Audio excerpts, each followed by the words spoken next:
দর্শক, সুনামগঞ্জ, মৌলভীবাজার ও কিশোরগঞ্জে আছেন আমাদের সহকর্মীরা। তাদের কাছ থেকে জেনে নেব সেখানকার ধান সংগ্রহ ও বন্যা পরিস্থিতির সবশেষ। শুরুতেই যাচ্ছি সুনামগঞ্জে, সেখানে আছেন আমাদের সহকর্মী ফুয়াদ মনি।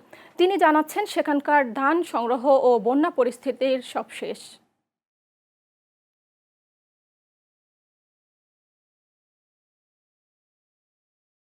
সুমি, ধন্যবাদ আপনাকে।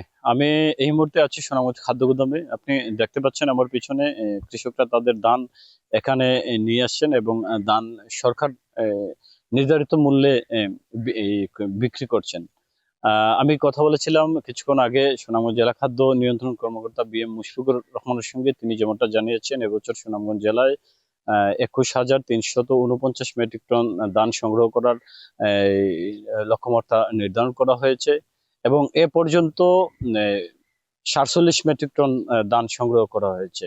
আমরা কথা বলেছিলাম এই এখানকার কৃষকদের সঙ্গে। কৃষকরা যেমনটা জানিয়েছেন যে তারা আসলে এই সরকার নির্ধারিত যে মূল্য, সেই মূল্য বিক্রি এখানে যারা আসতে পেরেছেন বা তাদের ধান ঠিকভাবে শুকাতে পেরেছেন, আসলে তারাই বিক্রি করতে পারছেন। অনেকেই তাদের খলায় আসলে ধান তারা এই অতিবৃষ্টির কারণে ধান ঠিকমতো না শুকানোর কারণেই আসলে খলাই ধান বিক্রি করছেন অনেকটা কম দামে। কেউ 6 থেকে 700 টাকা মন প্রতি ধান বিক্রি করছেন। তবে এই আবহাওয়া যদি ভালো থাকে, হয়তো এই পুরো জেলার যে লক্ষ্যমাত্রা, এটা ঠিক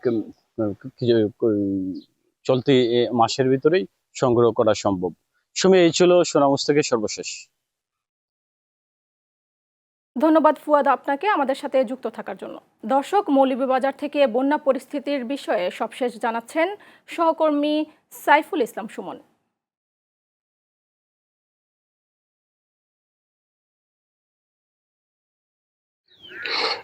ধন্যবাদ আপনাকে। আপনি জানেন যে এবারের যে পাহাড়ি ঢল এবং অতিবৃষ্টির কারণে মৌলভীবাজার জেলার হাওর এবং নন হাওর মিলিয়ে ৬২,৪০০ হেক্টর জমিতে যে ধান হয়েছিল তা প্রথম দিকে ক্ষতির পরিমাণ সরকারিভাবে ২,৫০০ হলেও তা ইতিমধ্যে এবং এখন পর্যন্ত তা প্রায় ৫,০০০ হেক্টরে গিয়ে দাঁড়িয়েছে। আমার সাথে কথা হয়েছে মৌলভীবাজার জেলা কৃষি সম্প্রসারণ অধিদপ্তরের উপপরিচালক মোহাম্মদ জালাল উদ্দিনের সাথে। তিনি আমাদেরকে জানিয়েছেন যে প্রথম দিকে ক্ষতির পরিমাণ ২,৫০০ হেক্টরের মতো হলেও এখন পর্যন্ত প্রায় ৫,০০০ হেক্টর জমির ধান তলিয়ে গিয়ে কৃষকদের ক্ষতি সাধিত হয়েছে এবং তারা সরকারিভাবে যে প্রণোদনা দেয়ার যে ব্যবস্থা করেছেন তা আগামী ১০ দিনের মধ্যে এটি পুরো জেলার কৃষকদের হাতে পৌঁছে দিবেন বলে কৃষি অফিস আমাদেরকে জানিয়েছেন। তবে প্রথম দিক থেকেই এই তালিকা নিয়ে কৃষকদের যে প্রতিবাদ ছিল যে প্রকৃত কৃষকদের বাদ দিয়ে বিভিন্ন শ্রেণী পেশার মানুষদের যে তালিকা করা হয়েছে এটি বাদ দিয়ে প্রকৃত কৃষক অর্থাৎ এই হাওর অঞ্চলে বিশেষ করে যারা ক্ষতি হয়েছে সেই প্রকৃত কৃষকদেরই এই প্রণোদনা দেওয়ার জন্য তারা বারবার দাবি করেছেন। তো এই ছিল মৌলভীবাজার জেলা থেকে কৃষির সর্বশেষ তথ্য। ধন্যবাদ আপনাকে। সুমন, ধন্যবাদ আপনাকে। দর্শক, এবার কিশোরগঞ্জ থেকে সহকর্মী আশরাফুল ইসলাম জানাচ্ছেন সেখানকার সর্বশেষ পরিস্থিতি।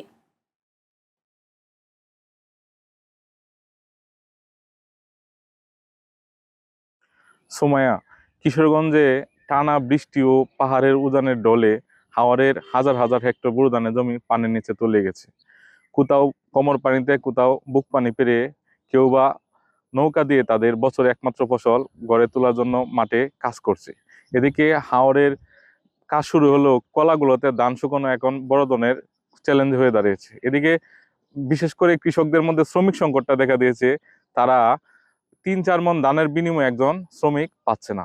আমরা এই কিশোরগঞ্জ কৃষি সম্প্রসারণ অধিদপ্তরের সাথে কথা বলে যেমনটা জানতে পেরেছি, হাওরে পর্যন্ত প্রায় অর্থনৈতিক ক্ষতি দাঁড়িয়েছে 259 কোটি টাকা। 13,000-13,500-এর বেশি প্রায় জমি এখনো বুড়ো ধানের জমি পানির নিচে তলিয়ে রয়েছে। এই 50,000-এর মতো কৃষক তালিকা হয়েছে যারা ক্ষতিগ্রস্ত হয়েছে। পানি উন্নয়ন বোর্ডের সাথে আমরা কথা বলে যেমনটা জানতে পারছি, এখনো জেলার প্রত্যেকটা নদ নদীর পানি বিপদ সীমার নিচে রয়েছে। তবে বাড়ি কোনো বর্ষণ না হলে বন্যার আশঙ্কা নেই। কৃষকরা একটাই দাবি, তারা যেন সরকারের সহায়তাটা তাদের হাতে পায়, এমনটাই কৃষকরা মনে করছে। সুমাইয়া, এই ছিল আমার কাছে কিশোরগঞ্জের হাওর থেকে সর্বশেষ তথ্য। ধন্যবাদ আশরাফুল আপনাকে।